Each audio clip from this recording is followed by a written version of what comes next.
The champagne bottle exploded before I even stepped into the room.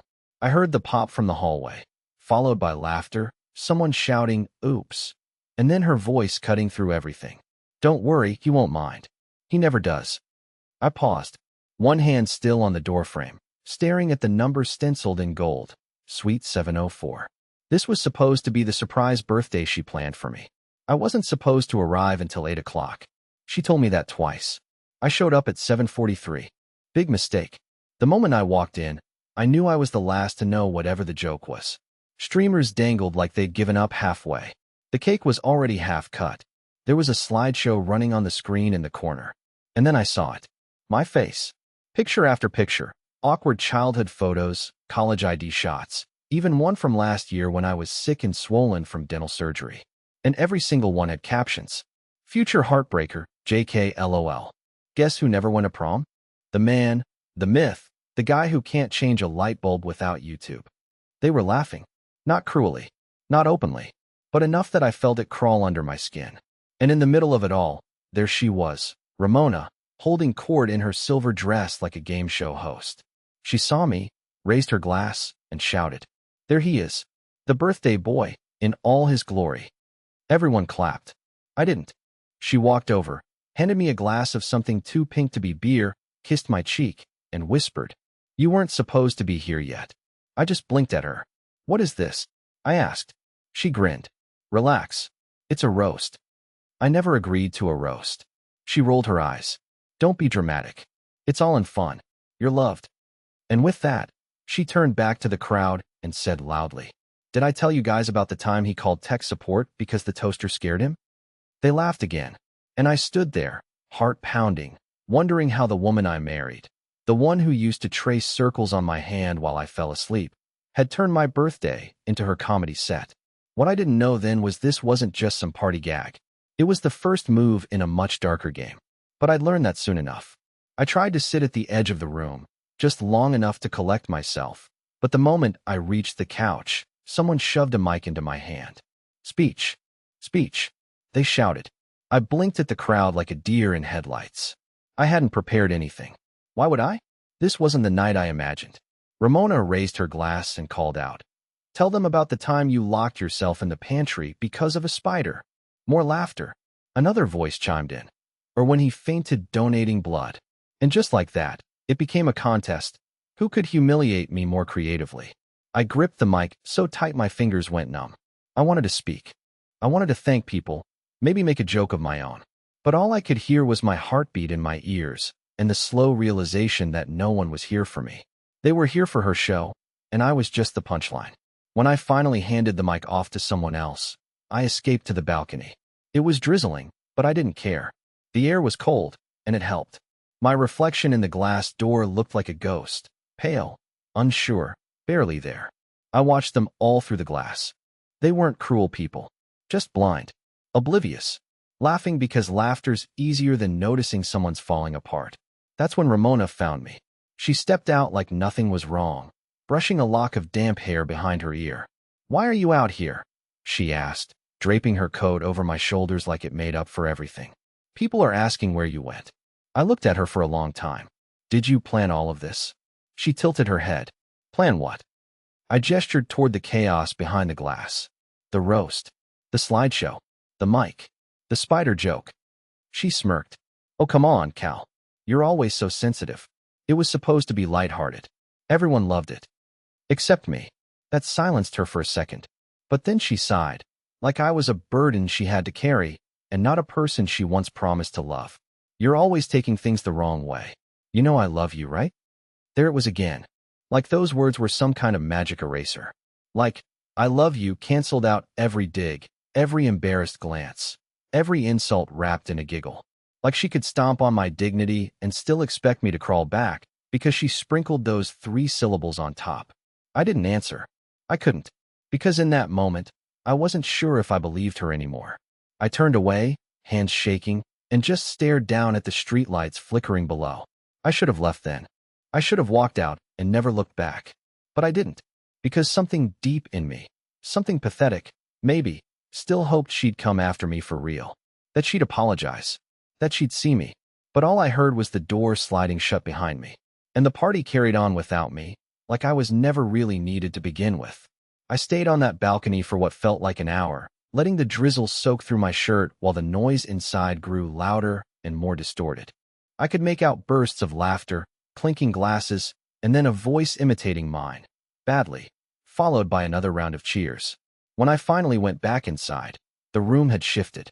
The cake was gone, the lights were dimmer, and Ramona was standing on a chair holding up a phone, recording something while my coworker Blake wrapped his arm around her shoulders. "One last toast for Calvin," she shouted. "May he finally learn how to be fun."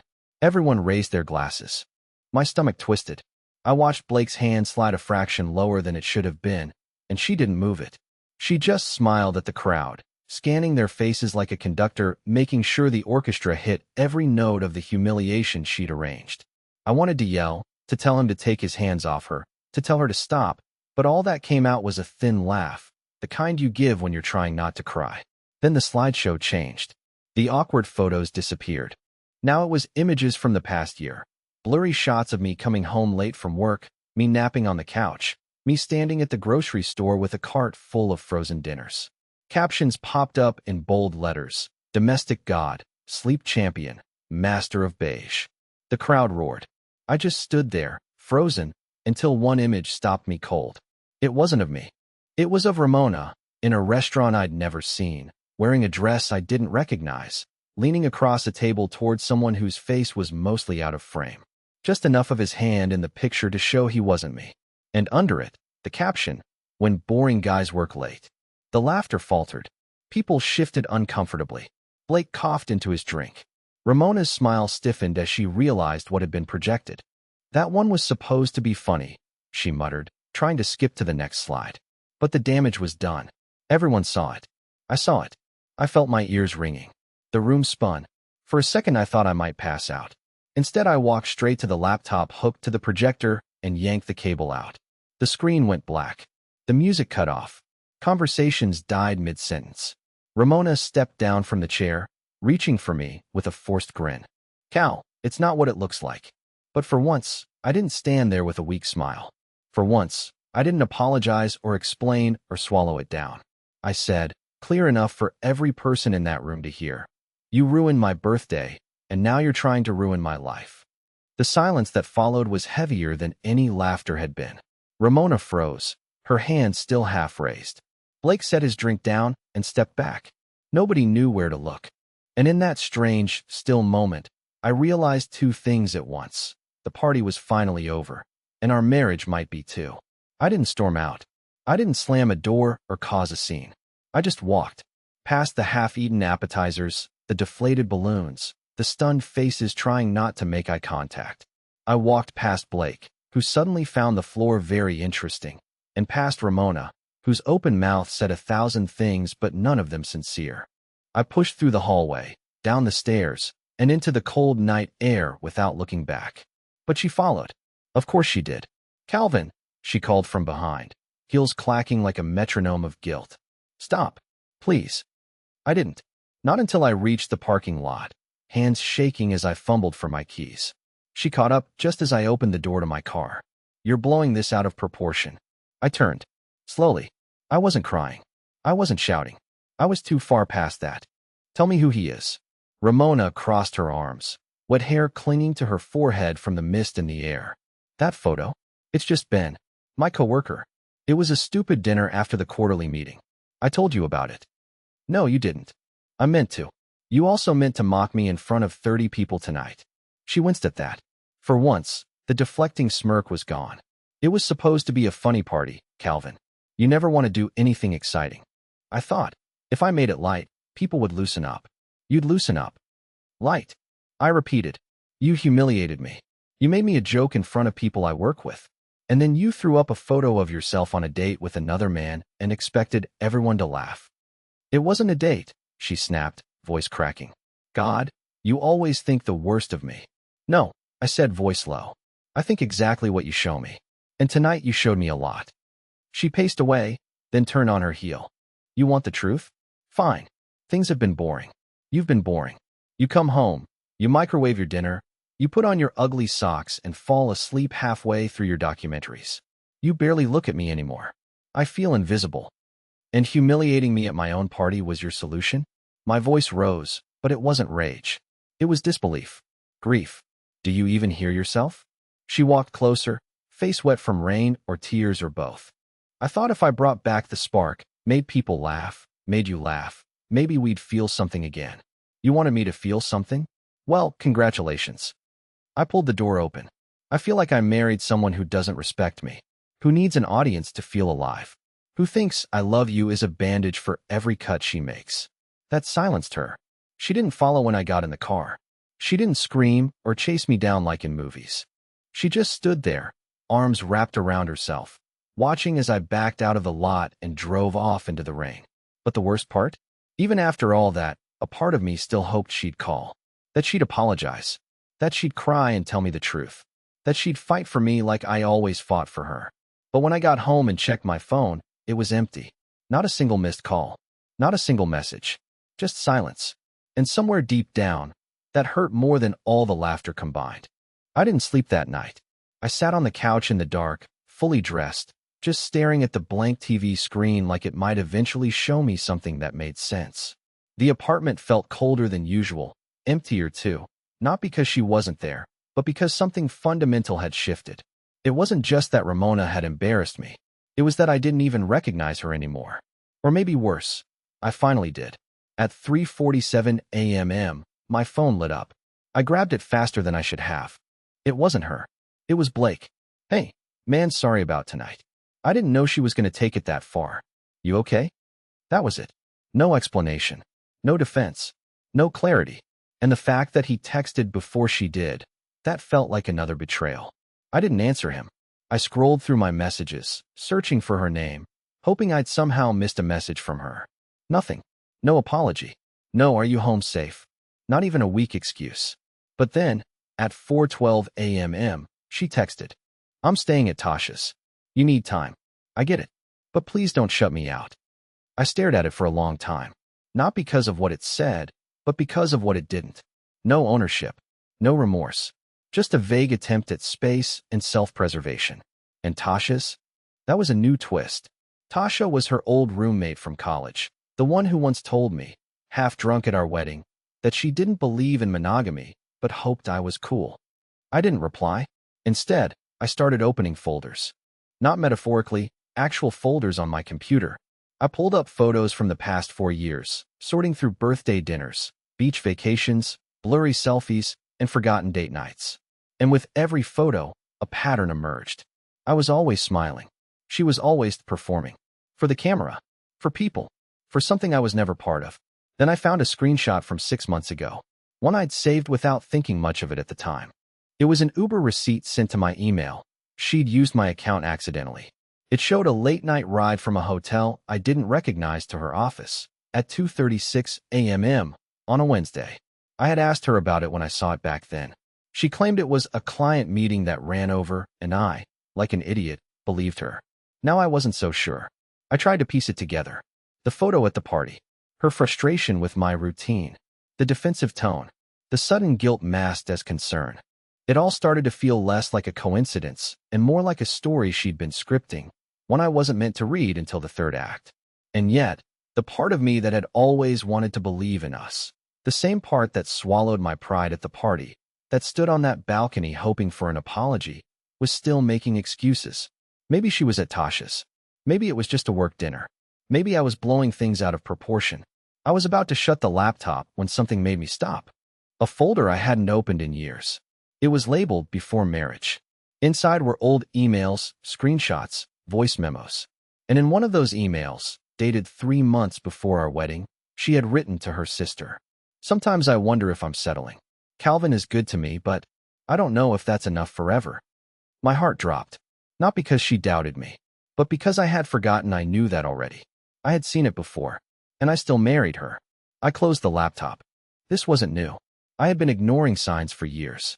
I was the kind of man who stayed silent to keep the peace, who thought loyalty would eventually earn love, who convinced himself that effort was enough to hold something broken together. But not anymore. If Ramona wanted space, I'd give it to her. But this time, I wasn't waiting by the door. The next day, I didn't go to work. I told my boss I was sick, which wasn't even a lie. Something inside me was sick, twisted up in knots I couldn't name. I spent most of the morning walking aimlessly through the city, trying to convince myself not to care. But I cared. I cared so much it physically hurt. Not just because of what she'd done, but because of how easy it was for her to vanish afterward. To hide behind a text and disappear into the night like she hadn't detonated a bomb in the middle of our marriage. By noon, I was sitting in my car outside Tasha's apartment. I know how that sounds. Creepy, desperate, obsessive, maybe all three. But I wasn't there to scream or confront. I just needed to know if she really was there. If she told even one truth that night. Her car wasn't in the lot. I waited an hour. No movement. No lights turning on. I knew her routines. She couldn't survive without coffee by 1 p.m., and Tasha's building didn't have a machine in the lobby. So I waited. And sure enough, at 1:24, a familiar figure walked out the side entrance. Only it wasn't Ramona. It was Tasha. Alone. Hair in a messy bun, sunglasses on, earbuds in. Heading to the cafe on the corner like she had all the time in the world. She didn't look like she was hiding someone. She didn't look nervous or rushed. And most importantly, she didn't look like she'd just spent the night comforting my wife. I could have left then. Could have driven off and let the truth hang in the air like a bad smell. But something broke in me in that moment. Not rage. Not heartbreak. Something colder. A click. The kind that happens in a deadbolt before the door swings open. I drove to Ramona's office. I'd never been there unannounced before. She hated that kind of thing. Said it made her feel smothered. Said boundaries were important. But boundaries went out the window the moment she turned my birthday into her stage. I parked across the street. The windows on the third floor of her marketing agency were half-lit, shades pulled in sloppy diagonals. I saw silhouettes moving. None of them were hers. Until one was. She stepped into view just before 2 p.m., laughing. Not fake laughing. Laughing. Her head tilted back the way it does when she's really enjoying herself, when she forgets to be self-conscious. And right beside her was him. The same man from the photo. Not Blake. Not her boss. Ben. He leaned in to say something. Too close for any just co-worker's excuse to make sense. She slapped his arm playfully, then looked down at her phone. Seconds later, my phone buzzed. Still at Tasha's. Might stay another night. Can we talk this weekend? I stared at the screen, my pulse flatlining. She was texting me lies in real time. Watching her joke with another man while pretending she was somewhere else. Calmly shaping a story she could control while assuming I'd still be too passive to question any of it. And I realized she didn't just stop respecting me. She thought I'd never do anything about it. She thought I'd stay in that apartment, quietly breaking apart while she crafted her double life and sprinkled in enough "I love yous" to keep me docile. But not this time. I didn't go home. I didn't text back. Instead, I opened my notes app and started writing everything down. Not because I wanted revenge. Not because I thought exposing her would fix anything. But because I needed proof, not of her lies, but of my own awakening. Every moment, every red flag, every crack in the story I used to tell myself to stay. And somewhere between first time she joked about leaving and photo on the projector, it hit me. This wasn't the story of a man being betrayed. This was the story of a man finally waking up. I didn't confront her that day. I didn't march into the office or call her out in the street or post screenshots on social media like some modern-day martyr. That's not me. That was never me. And she was counting on that. Counting on my silence, on my history of swallowing pain like medicine. But what she didn't count on was me watching. That night, I left the apartment lights off and waited. I didn't answer her text. I didn't call. I just waited. At 10:13 p.m., the front door creaked open. She came in like she was returning from war, slow, cautious, as if the darkness might bite her. I stayed still, listening to her drop her keys into the ceramic bowl by the door, kick off her shoes, and then pause. "Cal," she whispered. "Are you here?" I flipped on the lamp beside me. The soft light filled the room, and she jumped slightly, not out of fear, but guilt. It was all over her face. She didn't expect me to be calm. She expected screaming, accusations, maybe even tears. But I gave her nothing. She stood there for a long moment, coat still on, trying to gauge the atmosphere. "I was going to call," she said softly, "but I figured you needed space." I nodded. not an agreement. Just to let her keep talking. She took it as permission and stepped inside. Tasha thinks we should see a counselor. She says couples therapy helped her and Mark after his whole thing. I tilted my head. Your whole thing, you mean? She flinched. Don't be like that. You've barely said anything to me since the party. I've had a lot to think about. Her mouth twitched at the edges. Calvin, I didn't mean for it to go that far. I felt so disconnected from you. And Ben, she stopped. Too late. I leaned forward. Ben. Her eyes widened for just a fraction of a second, and that was all I needed. I had baited her, and she walked straight into it. I didn't say Ben, she backtracked. You did. No. I said, my voice cold now. You just did. She sank onto the arm of the couch like her legs couldn't hold her up anymore. Okay. Fine. Yes. I've talked to him. We work together. It's not like that. I saw you too. Outside your office. You weren't exactly mourning the collapse of our marriage. She went pale. For once, there was no sarcastic defense. No joking tone. Just silence. She knew she'd lost control of the narrative. The puppet strings were snapping one by one. Did you sleep with him? I asked. She opened her mouth and closed it again. That was enough.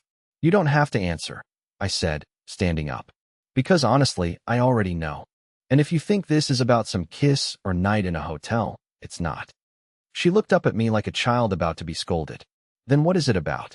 It's about the fact that you never really saw me. Not on my birthday. Not before that. Not ever. I was convenient. Safe. Predictable. You married me because I made your life easier, not better. That's not true.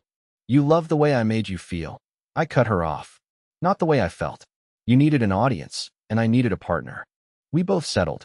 And now here we are. She didn't cry. Ramona never cried. Instead, she stood up and straightened her jacket like this was a meeting that had gone off track. So what now, she asked. You want me to leave? I shook my head. No, I want you to leave. I've got a hotel booked. One night, maybe two. Enough to figure out what comes next. But I'm not staying here pretending any of this is okay. As I grabbed my bag and headed to the door, she called out, Calvin, please. I didn't mean to hurt you. I paused, just long enough to say, I believe you. And then I walked out, not because I stopped caring, but because I finally cared enough about myself to go. The first night in the hotel, I expected to feel hollow. I expected to stare at the ceiling wondering what I'd just done, maybe even crying like some cliché from a sad movie. But that didn't happen. What actually happened was nothing. No chaos. No yelling. No manipulation wrapped in sugar-coated half-truths. Just silence. Peaceful, unfamiliar silence. I ordered room service, something simple, a burger and fries, and actually tasted it. I watched a dumb sci-fi movie I'd been meaning to catch for years. I laughed out loud once.